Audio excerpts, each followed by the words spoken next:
केंद्र सरकार ने लॉकडाउन के 36 दिनों बाद शर्तों के साथ सबसे बड़ी छूट दे दी है। गृह मंत्रालय ने राज्यों को गाइडलाइन जारी करते हुए कहा है कि फंसे हुए मजदूर, पर्यटक, श्रद्धालु और छात्रों को अपने घर वापस भेजा जा सकता है। फंसे हुए लोगों की वापसी के लिए राज्यों को नोडल एजेंसी बनानी होगी और इन लोगों का रजिस्ट्रेशन करना होगा। फंसे हुए लोगों को स्क्रीनिंग करनी होगी और जिन लोगों में कोरोना के लक्षण नहीं हैं, उनकी वापसी की जा सकती है। घर वापसी के लिए इस्तेमाल की जाने वाली बसों को सैनिटाइज करना होगा। वापसी के बाद लोगों की फिर से जांच करनी होगी और इन्हें होम क्वारंटाइन करना होगा। विशेष करके जो प्रवासी मजदूर और कोटा या अन्य जो छात्र छात्राएं दूसरे राज्यों में फंसे हुए हैं, उनके लिए एक सुखद संवाद है। ये लगातार गृह मंत्रालय और प्रधानमंत्री जी के निर्देश पर फीडबैक लिया जा रहा था। सरकार के फैसले पर कांग्रेस ने कहा है कि पार्टी ये मांग पहले ही कर रही थी। मैंने पहले ही प्रधानमंत्री जी को एक प्रस्ताव दिया था, एक प्रपोजल दिया था कि मुफ्त में इन लोग को अपना घर पहुंचा देना चाहिए, फ्री ऑफ कॉस्ट इन लोगों को घर पहुंचा देना चाहिए। इस बीच तेलंगाना के संगारेड्डी जिले में करीब 1000 मजदूरों ने घर वापसी के लिए प्रदर्शन किया और पुलिस पर पत्थरबाजी की। राजस्थान के नागौर में भी मजदूरों ने अपने घर वापस जाने की मांग को लेकर प्रोटेस्ट किया। कोरोना संक्रमण के बढ़ते मामलों की वजह से पंजाब सरकार ने राज्य में कर्फ्यू को 2 हफ्ते और बढ़ा दिया है। पंजाब में अब 17 मई तक कर्फ्यू लागू रहेगा। इससे पहले कर्फ्यू की अवधि 3 मई को खत्म हो रही थी। पंजाब के मुख्यमंत्री कैप्टन अमरिंदर सिंह ने कहा है कि कल से गैर कंटेनमेंट इलाकों में कर्फ्यू में थोड़ी ढील दी जाएगी। अमरिंदर सिंह ने यह भी निर्देश दिया कि बाहर से पंजाब आने वाले लोगों को 21 दिन क्वारंटीन में रहना होगा। पंजाब में कोरोना संक्रमित मरीजों की संख्या 322 है। राज्य में अब तक कोरोना से 19 लोगों की मौत हो चुकी है। उत्तर प्रदेश के कानपुर में आज स्वास्थ्य कर्मियों और पुलिस वालों पर कुछ लोगों ने हमला कर दिया। मेडिकल और पुलिस टीम कानपुर के जुगियाना मोहल्ले में कोरोना पॉजिटिव लोगों को लेने गई थी। तभी करीब 50 से 60 लोगों ने इस टीम पर हमला कर दिया।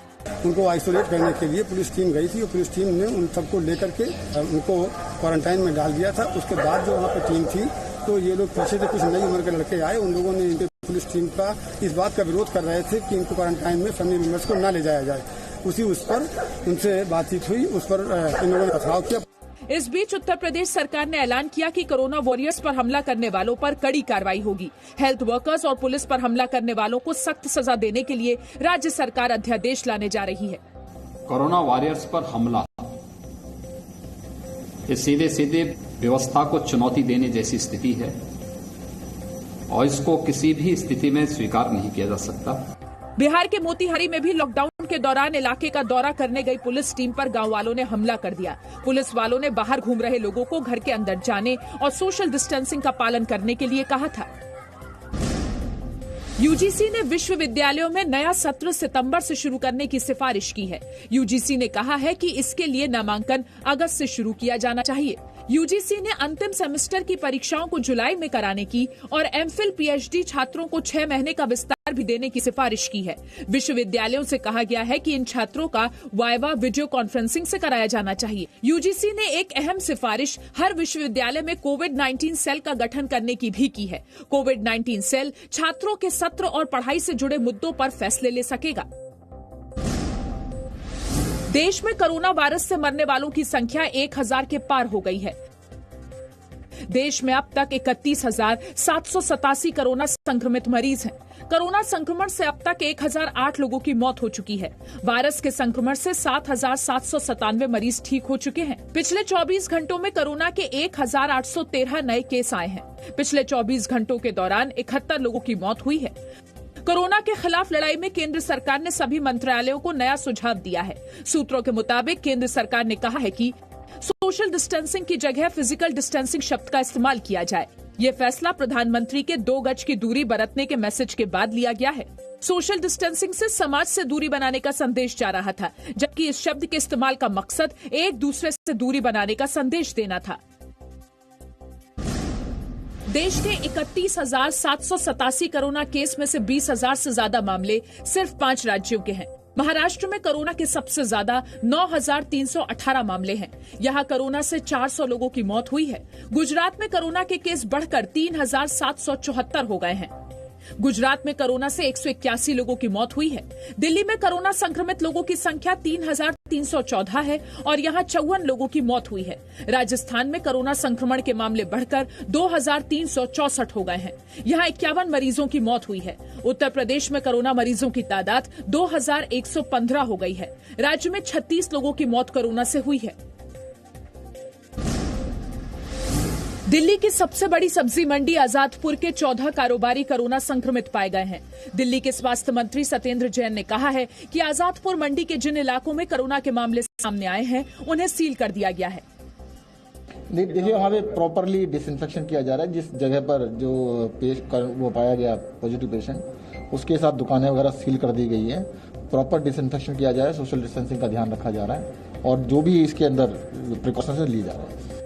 नवी मुंबई की कृषि उत्पादन बाजार समिति यानी एपीएमसी मार्केट में भी कोरोना के 10 मामले सामने आए हैं। नवी मुंबई महानगर पालिका के स्वास्थ्य विभाग ने एपीएमसी के उन ब्लॉक को 14 दिनों तक बंद करने का आदेश दिया है जहां संक्रमण के मामले मिले हैं। 50 बैंक डिफॉल्टर्स की कर्ज माफी को लेकर राहुल गांधी के बयान को केंद्र सरकार ने गलत बताया है। केंद्रीय सूचना और प्रसारण मंत्री प्रकाश जावड़ेकर ने कहा कि राहुल गांधी को कर्ज माफी और कर्ज को बट्टे खाते में डालने का अंतर समझने के लिए पी चिदम्बरम से ट्यूशन लेनी चाहिए। राइटिंग ऑफ करना एक अकाउंट्स की प्रक्रिया जो यूपीए के समय में भी थी, सब समय है। तो ये राइटिंग ऑफ का मतलब माफ किया, ये समझना जानबूझकर गलत प्रचार का एक नमूना है और यही करने में अब कांग्रेस लगी है। इससे पहले वित्त मंत्री निर्मला सीतारमण ने भी राहुल गांधी पर लोगों को गुमराह करने का आरोप लगाया था। आरबीआई ने एक आरटीआई के जवाब में 50 बड़े विलफुल डिफॉल्टर्स के नामों का खुलासा किया था। इसके बाद राहुल गांधी ने आरोप लगाया था कि सरकार अपने करीबी मित्रों के कर्ज माफ कर रही है। देश में खेती किसानी और अनाज उत्पादन पर लॉकडाउन का कोई असर नहीं होगा। केंद्रीय कृषि मंत्री नरेंद्र सिंह तोमर ने दावा किया है कि इस बार लक्ष्य से ज्यादा अनाज का उत्पादन होगा। कृषि मंत्री ने कहा है कि देश में जरूरत से ज्यादा खाद्यान्न का उत्पादन हो रहा है। गर्मी की फसलों की बुआई पर लॉकडाउन का असर नहीं हुआ है। कटाई का भी काम चल रहा है और किसानों से अनाज खरीदा जा रहा है। लॉकडाउन के दौरान अनाज, सब्जियां और दूध की कोई कमी नहीं है। सब्जियां प्रचुर मात्रा में उतनी नहीं मिलती होंगी, लेकिन ऐसा कोई व्यक्ति भी नहीं मिलता देश में जो ये कहे कि सब्जी मुझे मिली ही नहीं। किसान की नेक नियति भी देखें तो हमारे ध्यान में आएगा कि सारा कामकाज स्मूथ चलता रहा और भाव भी नहीं बढ़े। कृषि मंत्री ने कहा कि कोरोना संकट के बावजूद देश की जीडीपी में कृषि का योगदान पहले से कम नहीं होगा। No signal, no worry. Presenting Z News app with live TV, latest updates and expert opinion. Available on Google Play and App Store. Download it now.